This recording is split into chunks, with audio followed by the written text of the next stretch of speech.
இதையா மரணத்தை வெல்றக்கு எவையா சித்தன்? பசிய நில்லுன்னா அது நிக்கணும். ஒவ்வொரு மனுஷனுக்கும் பிறந்ததுலேருந்து சாவுற வரைக்கும் பசிக்கும். இந்த பசி எப்படி தெரியுமா இருக்கும்? கொள்ளுப்பற்றையில நெருப்ப இந்த இரும்பை உருக்கும் பொழுது ஒரு ஓலை கொதிக்குது இல்ல, அது பேர் கொள்ளுப்பற்றன்னு பேரு. போய் யூடியூப்ல பாருங்க, பார்க்கலன்னா. அந்த ஓலை கொதிக்கிற மாதிரி அவன் வயிறு எஞ்சான் உடம்புல இந்த ஒருச்சான் வயிறு, இந்த ஒருச்சான் அவன் கையால அவனுக்கு ஒருச்சான் வயிறு தான் அவன் கொடுத்துருக்கான். அந்த வயிறு கொதிக்குதான் கொள்ளுப்பற்றையில கொதிக்கிற மாதிரி. அதை நில்லுன்னு சொன்னா நிக்க மாட்டேங்குது. இந்த பசியை நில்லுன்னு சொன்னா நிக்க மாட்டேங்குது.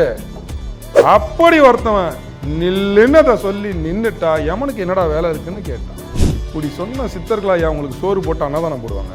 சோறு சாப்பிடாதடா, ஒரு நாளைக்கு 3 வேளை சோறு தின்னா நீ ரோகிடா, 2 வேளை சாப்பிட்டா போகிடா, 1 வேளை சாப்பிட்டா யோகிடா. அந்த ஒரு வேளையும் கால் வயிறுக்கு சாப்பிட்றான்னு சொன்னவன் தான் யோகி. அப்படி சொன்னவன் தான் சித்தன். வாடா, நல்ல புளியோதரையும் பொங்கலையும் நான் கிண்டி கொடுக்குறேன், சோறு தின்றான்னு ஒரு சித்தன் கூப்பிட்டுருப்பானா? அவங்கெல்லாம் கொஞ்சம் கூட ஒரு அறிவு வேணாம். மனித சமூகமே திருந்துங்க. சித்தர்கள்னா யாருன்னு தெரிஞ்சுங்க.